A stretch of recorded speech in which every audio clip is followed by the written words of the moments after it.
Hello everybody and welcome to the video. My name is Midway and I hope you're having a wonderful day. I sure am. So today I want to be talking about the new system that they added recently to the Legend of Mushroom, and that is skill delay, right? So obviously, you know, whenever you get into a battle, your skills will all go off at the same time, right? So that can lead to awkward situations with certain skills. Like for example, let's just look at this, right? Everything just goes off, right? So in this case, I don't have any kind of skills that are going to be overlapping their effects, but let's just say I was using Blitz's ult at the same time, right? I am using Dazzle, I think it is called, right? Obviously, that disarm skill. So those two skills would be overlapping, and therefore their effects would be just kind of useless, or at least one of them would be useless.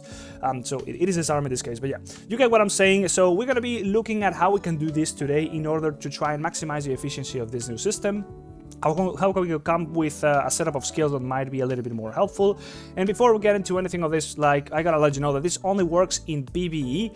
Now in PvP it could be a lot more interesting, but unfortunately it doesn't apply to it. You cannot actually use the system within PvP. It's only for PvE.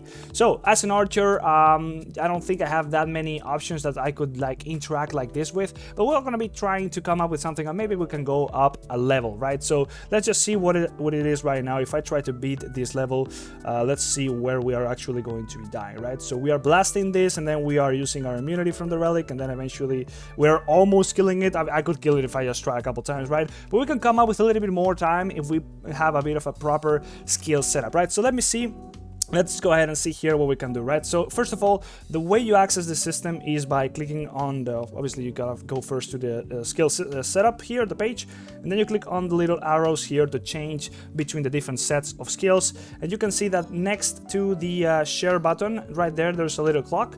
That clock is indicating the timing for the skills, right? So first of all, we're gonna be removing Shroom Shield because, yeah, Shroom Shield, it's doing something for me, but at this point I'm taking so much damage that I think I might get a little bit more benefit out of using something else, like for example another stun, or maybe even just Blitz Assault, right? So let's just go ahead here and equip something else. So we got the skills here.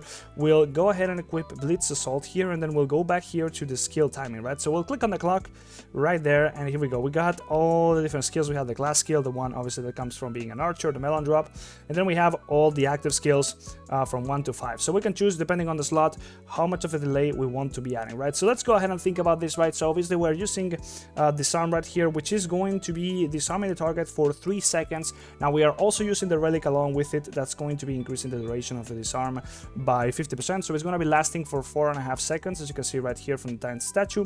So we are going to be trying to set up a delay for that skill that's going to be a little bit longer than 4.5 seconds. Maybe we can set it up. Let's see. So Blitz Assault is on slot number 1. We want to have it go off exactly at 4.5 seconds. Okay, we can do that. So let's just say it's gonna be 5 seconds, because disarm is going to be going off a couple seconds into the fight, maybe like 1 or 2 seconds. It actually takes a little while because that effect needs to play, it needs to do the animation, and then the stun actually happens, right? So let's just say 5 seconds after the battle starts, disarm obviously will do its thing, and then after disarm effect is done, Blitz Assault will happen, and then we will have the immunity from it for 3 extra seconds. So we'll try to extend our damage immunity for a little while here, and we can also play around with other options that we mentioned, but let's just go ahead and see what happens now, right? So we'll just get into the battle and we'll see how this is going to play out. So as you can see, Blitz Assault is not being used just yet, and there you go. Just as the actual stun or disarm onto the enemy was gone, it actually happened, but nonetheless we still lost, and it kind of just seems like we need to get a little bit luckier here. So we got the stun going on, Blitz Assault is playing, we're taking no damage, and I just realized one thing, and that is that we are having the clone still be up during that time, so we need to account for the clone being alive for a little bit longer, right? So what we need to do is to delay this skill even more, right? So obviously as an archer, I don't really care too much about the skill's damage. I'm trying here more to just have the skill effect happen, right? So if I was a mage, maybe for example, and I was trying to delay a damage skill, that wouldn't really make too much sense here, but in this case I'm just really trying to go for the effect, right? So I need to nail it down to the point where, first of all, disarm will happen, the effect will last, after it drops, the clone will be taking the damage for me, so it will still be tanking some damage, and after the clone is done, I need this skill, Blitz Assault, to actually happen, so I get the immunity, and after the immunity is done,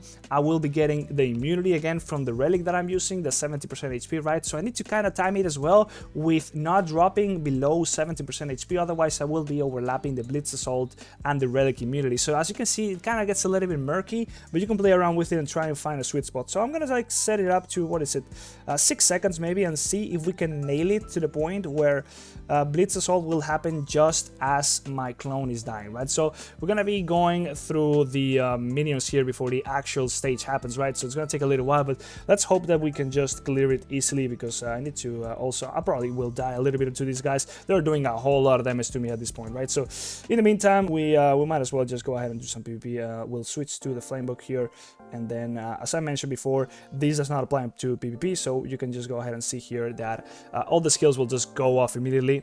There we go, it doesn't apply at all. So that's whatever delay we could have planned in PvP to try and get an advantage over an enemy, it really is not working. I'm not too sure why they chose to do it that way, but nonetheless, yeah, it is a thing that PvP, it's really just whatever you got on, it's just gonna go off immediately, and then, yeah, that's kind of just it, right? So, yeah, we pretty much just did that. Let's see if we're just about to get to the boss level, so we'll switch back to the book here, and we still got the 6-second delay onto Blitz Assault, so we'll see if it's gonna be enough to kill this, or maybe the clone is gonna be dying before that, maybe a little bit later, we'll see.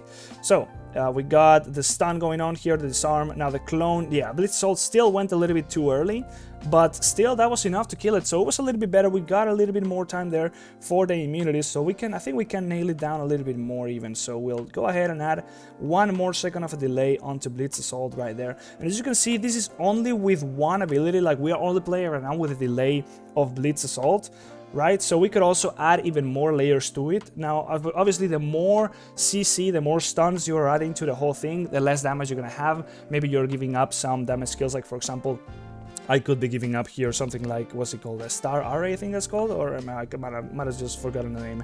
Yeah, it is called Worldly Snare, right? So I could give up Worldly Snare, I could give up Smoke Bomb, but I wouldn't really recommend doing that, because obviously at that point you're just gonna require more time to kill the boss. And as an archer especially, you just really need a little bit of time to be able to do this, right? So let's see here, when this is all gonna be going off. Our clone's still up, clone just died, Blitz Assault goes off, we have the immunity, now we got the 70% immunity, and the boss is dead, and we are almost like half HP, right? So you can see that it, obviously I also went 1 stage up, so from like stage 7 to stage 8, and that also means that the boss changes. Now the higher stage boss doesn't always mean it's gonna be a harder one, so nonetheless, still we are beating this quite well, right? So you can see, you can play around with this in many ways. We could also, like, for example, as I mentioned before, we could add other skills into the whole thing, so we could play around with the actual stun, with Dazzled, so we could have even more CC, we can buy more time. Once again, if you are really struggling to survive, maybe this is the better option to do it, right?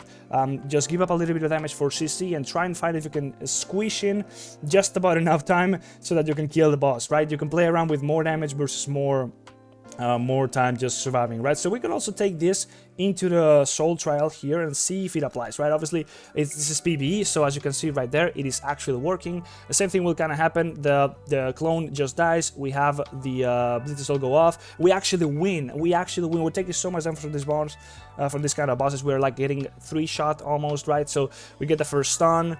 The clone, actually we got some lucky stuns, so we kind of we could have even survived a little bit longer right there if we didn't get those stuns onto the boss, because the clone would have actually died. Nonetheless, yeah, we can just keep trying, and you can always just adjust that timing, as you can see, right? You can buy yourself a little bit more time and end up winning in this situation. So here the clone will die, Blitz Assault will happen, then I think we overlapped Blitz Assault with a 70% relic shield, and that's what I was talking about. That might actually happen because that shield is so important, but it can just happen that both things go off at the same time, right? There we got Blitz Assault, and we actually overlap once again, right? So the timing here is starting to be a little bit off, so you might want to be checking that and trying to adjust it, right? So we are also doing pretty decently here, but yeah, at this point, yeah, that's pretty much all I wanted to talk about. Obviously, this is going to be different for different classes. You might have situations where you're using a lot more one skill, and that might have some effect to it that you want to delay, so you can pair it up together with other stuff. You might even want to be doing it for like damage situations where, you know, for example, maybe obviously if this applied to PvP, it would be a lot more interesting, but yeah,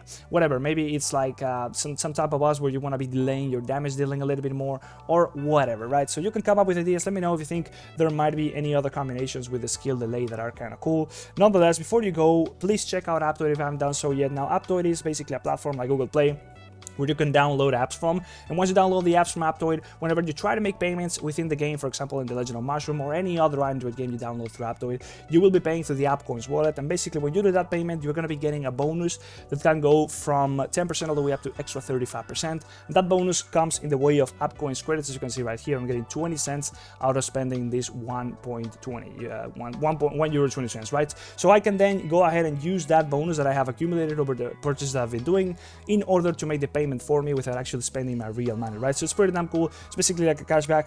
Now you can also track your progress within these whole bonus spending within the AppCoin wallet, right? As I mentioned here, you can see the bonus that I have right now on me. You can also see the progress you have done towards unlocking higher bonuses. As I mentioned, the bonus can go from 10% all the way up to extra 35%. And one thing you can do to increase that bonus is use my code, which is going to be in the screen right there, and you can use it right here, input the promo code right there, and that's going to be increasing that bonus by a flat 5%, right? And then you can also increase it by things like, for example, active events that are going on within the game right now. As you can see right there, Legend of Mushroom has an event going on right now for 5% extra bonus, so that means you get even more of an extra value for your money, a bit more of a cashback. And then yeah, as you accumulate more purchases, you will be getting more and more bonuses. Eventually you can just get that fully extra 35% whatever you make a purchase, and that way you can just basically get whatever you want in the game with spending this money, especially very useful for events, for example the one going on right now, right? So nonetheless, if you want to be using this, you should definitely check it out. There's going to be a guide in the description. Use my code, you also help me out. And if you got any questions, let them drop them down below in the comment section. I'll gladly answer you and try and help you out, right? So yeah, hopefully that was useful to you. Let me know what you think about the video down in the comment section. Like, subscribe, and see you in the next one. Bye bye, see you.